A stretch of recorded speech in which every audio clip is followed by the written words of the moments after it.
You ever have one of those days where your whole world gets turned upside down and somehow a 200-pound ram ends up being your best lawyer? Yeah, that was me.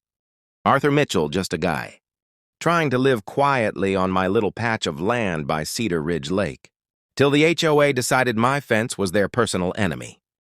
Let me take you back to how it all went down. A story of stubborn pride, a couple of broken legs, and a sheep who didn't know he was the star of the show. I'm a retired rodeo medic. Spent years patching up cowboys, dumb enough to think wrestling a bull was a personality trait. When I bought this 20-acre ranch, I wasn't looking for trouble, just the sound of water hitting the shore, the rustle of pines and the soft bleats of my animals. My crew, there's Buster. A ram with a head like a cinder block and a heart twice as big. My border collies, Scout and Bella. Smarter than most folks I've met. And 3 dwarf goats, Larry. Curly and Mohu mostly just eat my boots and look cute doing it. This place, it's my slice of peace.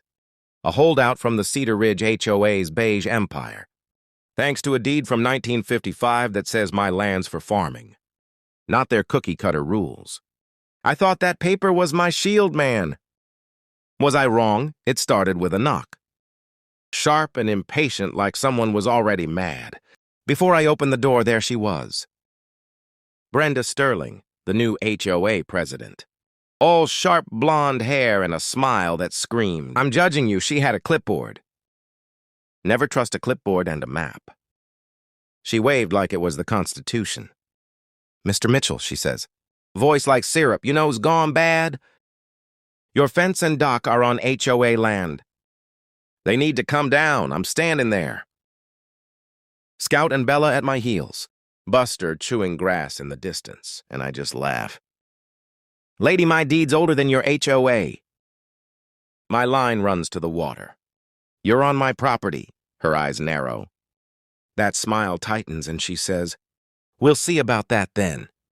She and her 2 polo shirt goons start jamming these neon orange flags into my grass, 15 feet inside my fence, like they're planting a flag on the moon. 30 days to move it, she snaps.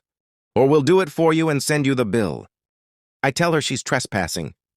She just smirks. This is common area, Mr. Mitchell, and struts back to her shiny SUV. That was the moment I knew this wasn't about offense. This was personal. I called the sheriff. Showed him my deed pointed at those ugly flags. Deputy Lawson, a kid who looked like he'd rather be anywhere else, just sighed.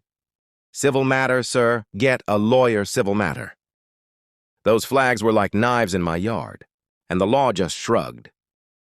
I felt this knot in my gut. This flicker of doubt, had I missed something? Was my deed a lie? But then I looked at Buster munching away, and I thought, no way this is my home. I'm not rolling over my buddy Mark, a tech guy from the city who thinks my ranch is a mosquito convention. Told me to document everything. "Get a lawyer, Arthur," he said, "and don't let that woman walk all over you." So I went to the county clerk's office, dug through dusty plat books, and found gold. A 1955 survey map showing my property line clear as day, marked by a granite stone at the northwest corner. I got certified copies, slammed new and no trespassing signs next to Brenda's flags, and set up security cameras, one on the driveway, one on the dock. If she was coming back, I'd be ready. A week later, the violation letters started piling up. $500 fines, legal jargon, certified mail. I filed them in a binder labeled Brenda's Bad Ideas. Then on a rainy Thursday, my dogs started barking. Not their squirrel alert yap, but a low, serious growl. I checked the monitor white van. 2 guys, same polo shirts, carrying a crowbar and bolt cutters. Brenda is standing by my mailbox in a navy suit, arms crossed like she's directing a heist. "Move 'em off the dock," she yells. "They're here to tear down my fence." I grab my phone, set it to record, and pick up an old baseball bat from the corner, not to swing, just to make a point. I step onto the porch, heart pounding. But voice steady, "Gentlemen." I call out, "You're trespassing." You see the signs, my phone's rolling. Leave now, the stocky one. Let's call him Vince Smirks, holding the bolt cutters like a trophy. This is HOA land, we're doing maintenance. The other guy, Garth, heads for the dock stairs, crowbar in hand like he's gonna flank me. You gonna hit us with that bad old man? Vince taunts. I keep calm. Phone up, nope. I'm filming you commit a crime. Then I'm calling the sheriff and my lawyer's gonna have a field day. Go ahead, cut that wire. They hesitate, their bravado flickering. Then it all goes to hell. Garth in his slick work boots hits the dock stairs, wet algae covered. A lawsuit waiting to happen. His foot slips, arms flail. Crowbar clangs and he goes down hard. I hear the crack like a branch snapping, and he screams, clutching his shin. Leg bent wrong. Vince freezes, bolt cutters hitting the dirt, thinking I rigged a trap. Panicked, he bolts across the pasture straight toward Buster. Now Buster's a gentle giant. Raised him from a lamb, but he's got this protective streak to him. Vince is a threat running wild on his turf. Buster lowers his head, digs in, and charges. It's not dramatic like the movies, just a clean, brutal hit. 200 pounds of woolen muscle slam into Vince's leg just below the knee. Another crack, another scream, and Vince is down rolling in the grass. 5 seconds and both guys are out.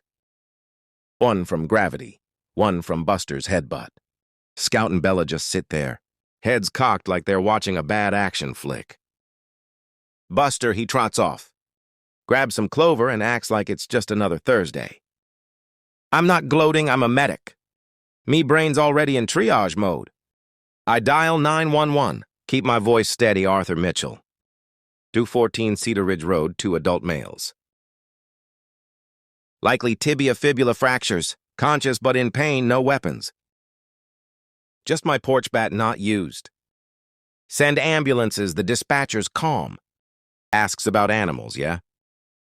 3 goats, 2 dogs. 1 ram, he's calm now. I tell the guys to stay still. Start basic first aid splints from wood. Scraps my belt for stability. Vince is pale, muttering. Your sheep psycho? I kneel beside him. He's a ram, name's Buster. Don't move that leg, Arthur. Sheriff Hayes shows up, not the rookie deputy, but the real deal, a guy who's seen it all. I hand him my phone, show the video. Me warning them Garth slip. Buster's tackle, he watches. Glances at Buster grazing like a saint and says, Arthur. In 20 years, I've never seen a ram play security. I shrug. He's head of the department now. Hayes takes the evidence, tells me to keep Buster from starting an international incident. That night a storm hits, thunder shaking the house, lightning splitting the sky. I can't sleep replaying the day. Around 3:00 a.m., a gust rips a tin flap off the goat shed. Curly's horn gets stuck, eyes wide with panic. I slide in, free him with my multi-tool daisy.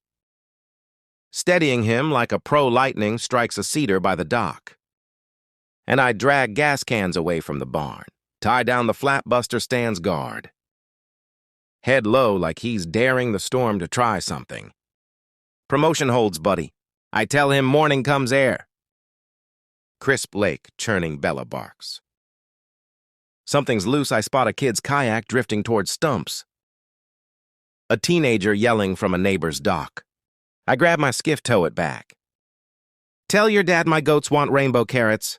I say, the kid laughs. Shaky but grateful, back on shore. I find a drone stuck in a pine. Red light blinking, I climb up. Grab the SD card, more evidence. Chain of custody locked, then I see it. The storms washed away 2 feet of bank where Brenda's flags were. And there in the emud is a granite stone, 2 feet tall with a cross and a circle carved deep.